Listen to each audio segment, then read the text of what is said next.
Role. साथियों नमस्कार, मैं कमल शुक्ला। आज रायपुर के गांधी मैदान में मैं उपस्थित हूं और मेरे साथ जो मारपीट की घटना हुई और मेरे साथी पत्रकार कांकेर के सतीश यादव के साथ जो मारपीट की घटना हुई उसको लेकर आज गांधी की जयंती है, महात्मा गांधी की। हम महात्मा गांधी को नमन करते हैं और उनके बताए रास्ते पर चलते हुए हम इसी कांग्रेस को जिसको महात्मा गांधी ने रास्ता दिखाया था, आज एक कांग्रेस जो है हम महात्मा गांधी के रास्ते को छोड़ के दमन और अत्याचार के रास्ते में चल रही है, उसको हम लोग दिशा दिखाने के लिए आज यहाँ पे उपस्थित हुए हैं। हमारे साथ अभी 4 दिन पहले कांकेर में खुलेआम मारपीट हुई, पुलिस थाने के अंदर मारपीट हुई, पुलिस थाने के बाहर मारपीट हुई। इस घटना को लेकर प्रदेश के जो मुखिया हैं भूपेश बघेल जी, जो कांग्रेस के मुख्यमंत्री हैं, उसके बाद भी इतने अप्रजातांत्रिक और अलोकतांत्रिक हैं कि इन्होंने हमसे आज तक बात नहीं किया। आज तक इस घटने के बारे में हमसे कोई पूछताछ नहीं की, न स्वास्थ्य का हाल जाना। तो आज इनको हम खुद अपना हाल दिखाने आए हैं। इन्होंने इस मामले को जब पूरा देश भर में जब ये मामला चला, जब देश भर के ध्यान में संज्ञान में आया, तो इन्होंने एक फर्जी समिति की गठन की। ये फर्जी समिति मैं इसलिए बोलूँगा कि भूपेश बघेल ने खुद इस समिति की रिपोर्ट की प्रतीक्षा भी नहीं की। इन्होंने अपने 3 संसदीय सचिवों को इस समिति का सदस्य बनाया और एक कांग्रेस के संगठन प्रभारी को सदस्य बनाया। उसके बाद ये समिति के लोग जो है कांकेर में हमारे पास बात करने के लिए गए और उसके बाद जो है इस समिति ने हमसे बातचीत की। हमने उनका बराबर सहयोग किया और इस समिति को हमने पूरे दस्तावेज उपलब्ध कराए, पूरे CD और वीडियो के साथ दस्तावेज उपलब्ध कराए। मगर इस समिति ने हमको कल कांकेर में कोशिश किया कि हम समझौता करें और उन्होंने मान लिया कि सारे आरोपी कांग्रेस के हैं, मगर उन्होंने ये कहा कि वो आरोपी माफ़ी मांगने को तैयार हैं। हमने कहा कि हम ये लोकतांत्रिक व्यवस्था के साथ जो सज़ा होनी चाहिए वो होनी चाहिए। तो इसमें फिर बात खत्म हुई। इसी बीच में दिन भर में मुख्यमंत्री महोदय की तरफ से तरह तरह के रायपुर के दलालों के माध्यम से, पत्रकार हमारे साथी मित्र हैं उनके माध्यम से, कई जनसंपर्क अधिकारियों के माध्यम से मुझसे बात करने की कोशिश की गई और मुख्यमंत्री कार्यालय, मुख्यमंत्री के भवन बंगले में बुलाने की कोशिश की गई। जब मैंने उनसे कहा कि मैं बंगले में आने के लिए तैयार हूँ, हम बातचीत के लिए तैयार हैं, हम प्रजातांत्रिक लोग हैं और कांग्रेस पे हमको ज़्यादा भरोसा है भाजपा की अपेक्षा, मगर हम चाहते हैं कि हमारी 15 दिन पहले की जो मांग है उसको आप तो पूरा करिए। उस मांग को रोकने के लिए ही जो है आज जो हमारे ऊपर मारपीट की घटना घटी उसके बारे में बातचीत करने के लिए हम आ जाएंगे, मगर हम कलेक्टर की हटाओ की मांग जो की है तो उसमें आप कार्रवाई नहीं कर रहे हो। दूसरा, उस दिन की घटना में मुख्यमंत्री ने खुलेआम वो सारा वीडियो देखा होगा, नहीं देखा होगा तो मेरा यही कहना है उनको मुख्यमंत्री पद में रहने का अधिकार ऐसे भी नहीं बनता, क्योंकि 3 घंटे तक आपके नियंत्रण के आपके प्रदेश के किसी थाने में उत्पात होता रहे, वहाँ 10 से ज़्यादा पुलिसकर्मी नहीं रहे, जैसे कि जिरम घाटी में हुआ था भाजपा शासन के समय, वहाँ भारी मात्रा में कांग्रेस के नेता मारे गए थे, जिसके लिए आज हम सब दुखी हैं। ऐसा ही माहौल आपने कांग्रेस ने कौन सी तारीख थी, 26 को जो है हम लोग के साथ बनाया और कांकेर थाने में 10 से ज़्यादा लोग नहीं था। तो हमने कहा कि हम बात करने के लिए तो तैयार हैं, मगर पहले हमारा पहले का जो मांग था जिसको रोकने के लिए आज ये हमारे साथ मारपीट की गई, उस मांग को पूरा करिए। मगर ये हमारे साथ लगातार सौदेबाजी करते रहे, हमको मनाने की कोशिश करते रहे, हमको उन आरोपियों से माफ़ी मंगवाने की कोशिश करते रहे। ये लगातार कोशिश करते रहे कि आरोपी जो है कांग्रेसी साबित ना हो, मगर दुर्भाग्य से, इनके दुर्भाग्य से सारे आरोपी कांग्रेस से साबित हुए और जो जाँच समिति गई थी कांग्रेस की तरफ से, हमने उनको साबित कर दिया कि आपके साथ भी इनके फोटोग्राफ्स हैं, 10-10 एक आरोपी के 10-10 20-20 फोटोग्राफ्स है। तो इन्होंने ये रास्ता अपनाया।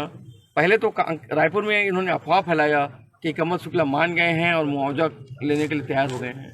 भाई जब हमने खंडन किया तो यहाँ का कोई दामू अम्बे डारे करके कोई व्यक्ति है जिसको पत्रकार कहा जा रहा है, हम लोगों ने आज तक उसकी पत्रकारिता कहीं देखी नहीं है। अभी भी मेरे कुछ मित्र बता रहे हैं और कल भी कुछ मित्र बता रहे थे कि दामू अम्बे डारे पत्रकारों को फ़ोन करके बोल रहा था कि जो कमल शुक्ला के रैली में आएगा उसको रायपुर में घुसने नहीं दिया जाएगा, क्योंकि कमल शुक्ला नक्सली है। उस दामू अम्बे डारे को मुख्यमंत्री अपने बंगले में बुलाते हैं, मुख्यमंत्री कार्यालय में बुलाते हैं और उनसे बात करके तुरंत एक पत्रकारों की उच्च स्तरीय समिति घोषित कर देते हैं अचानक। तो पहले तो मुख्यमंत्री से हम ये पूछना चाहते हैं कि अगर ये उच्च स्तरीय समिति ये है तो आपने पहले निम्न स्तरीय समिति क्यों बनाया?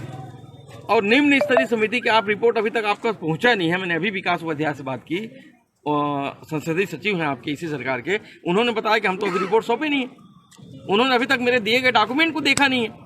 तो आपको उच्च स्तरीय बनाने की क्यों जरूरत पड़ी? दूसरा, हम तो मांग कर रहे हैं संसद न्यायिक जांच की, तो न्यायिक जांच बनाने में आपको क्या तकलीफ है? आप एक रिटायर्ड मजिस्ट्रेट को आप इस जांच की अध्यक्ष बनाइए, नहीं तो सीबीआई जांच की घोषणा करिए, सीबीआई को जांच करने दीजिए कि क्या हुआ था, कैसे आपके गुंडे, आप पूरा रेत माफिया और कैसे आपके पूरा प्रदेश में गुंडागर्दी का माहौल है। ये बात जो है तभी तो पता चलेगा जब आप न्यायिक जांच कराएंगे। मगर भूपेश बघेल जी जानबूझ के नहीं चाहते हैं, इसलिए उन्होंने एक उच्च स्तरीय समिति, जिसमें बाकी पत्रकारों के बारे में बात नहीं करूंगा मैं, वो कौन लोग हैं, मगर एक पत्रकार जिसको कांकेर के सारे लोग जानते हैं कि मारने वाला जो व्यक्ति है राजेश तिवारी, मरवाने वाला राजेश तिवारी इसी मुख्यमंत्री के संसदीय सलाहकार हैं, कैबिनेट मंत्री का दर्जा प्राप्त हैं, राजनीतिक सलाहकार हैं। उस राजेश तिवारी का मित्र राजेश शर्मा, जो अकेले एक ऐसा पत्रकार है कांकेर का, जिसने इस पूरी घटनाक्रम को जब देश देख रही थी, पूरी दुनिया देख रही थी, तो उसने अपने अखबार में एक लाइन नहीं लिखा इस खबर के बारे में। पत्रकारों की रैली निकली कलेक्टर को हटाओ का, तब उसने एक लाइन नहीं लिखा।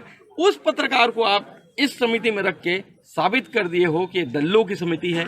इस समिति पे हमको कतई विश्वास नहीं है। कांकेर के पत्रकार आपकी इस समिति को धिक्कारते हैं, इस समिति के लोगों को हम कोई बात नहीं करना चाहते।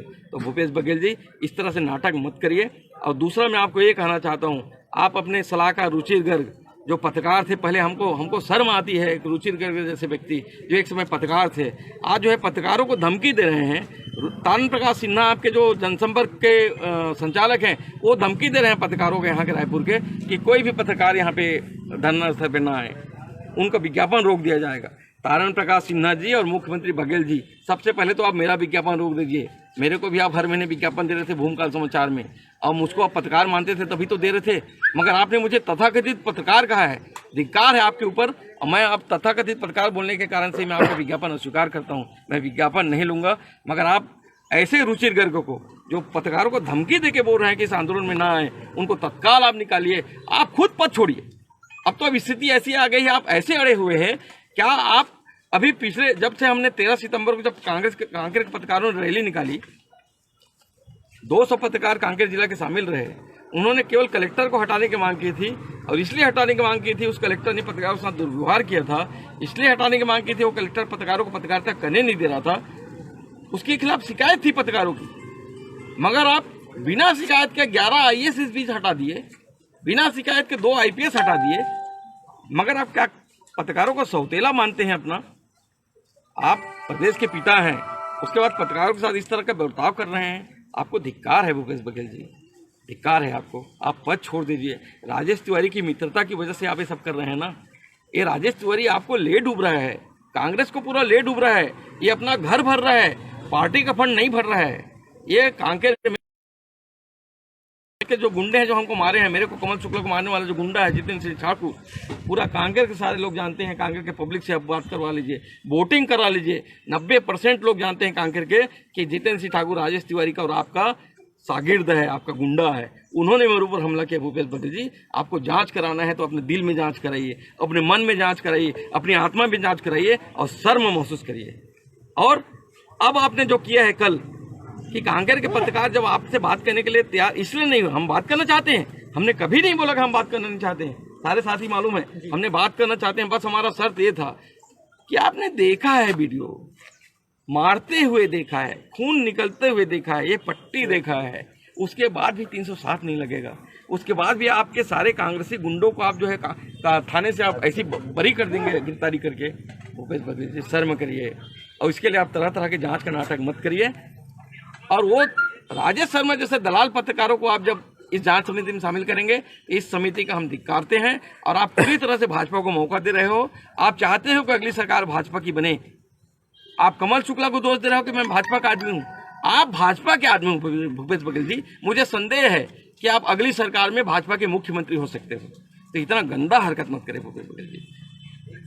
कमल शुक्ला भाजपा का आदमी नहीं है, आप भाजपा के आदमी हो। राजेश तिवारी तो भाजपा के आदमी है ही है। पूरा कांकेर जानती है कि 15 साल में राजेश तिवारी ने भाजपा के शासन में पूरे पैसे कमाए हैं, पूरे ठेकेदारी किए। तो कमल शुक्ला भाजपा का आदमी नहीं है। कमल शुक्ला केवल एक पत्रकार है, ईमानदारी से पत्रकारिता कर रहा है। आपको याद दिला रहा है कि आपने क्या वादे किए थे जनता से, आदिवासियों से क्या वायदा किया था, किसानों से क्या वायदा किया था। आप पूरा कांकेर में रेत माफिया का खुलेआम गुंडागर्दी चल रहा है। आप में हिम्मत है तो रेत माफिया की उसको बंद करा के दिखाइए। सारे पत्रकार जानते हैं। और आज जब हम यहाँ से धरना से वापस जाएंगे, आप अगर साथ देते हैं तो, नहीं देते हैं तो उसके बाद हम आगे क्या करना चाहते हैं आज हमारे सारे साथी निर्णय लेंगे। मगर जो रेत माफिया के खिलाफ आप रिपोर्टिंग करेंगे, निश्चित रूप से आपके रेत माफिया के सारे गुंडे आपके साथ हैं। उन्होंने हमको धमकी दे के रखे, हमको जान से मार देंगे। हम जान से मरने के लिए तैयार हैं भूपेश बघेल जी, मगर आप जांच अपनी आत्मा का कराइए, अपने आत्मा को शुद्ध करिए। अपने आसपास आईना दिखाने वाले हमारे जैसे पत्रकार को रखिए। वो जो चापलूस पत्रकार हैं जिनको आपने कल सौंपा था मेरे को समझाने का, मेरे को प्रलोभन देने का, मेरे को तरह तरह के लुभाने का, ऐसे चापलूस पत्रकार आपको ले डूबेंगे भूपेश बघेल जी। धन्यवाद। ये बंद करिए ऐसा धमकी देना पत्रकारों को, अखबारों के कार्यालय में धमकी देना बंद करिए तारण प्रकाश सिन्हा जी। ये बहुत गंदी बात है, आप बंद करिए प्लीज़।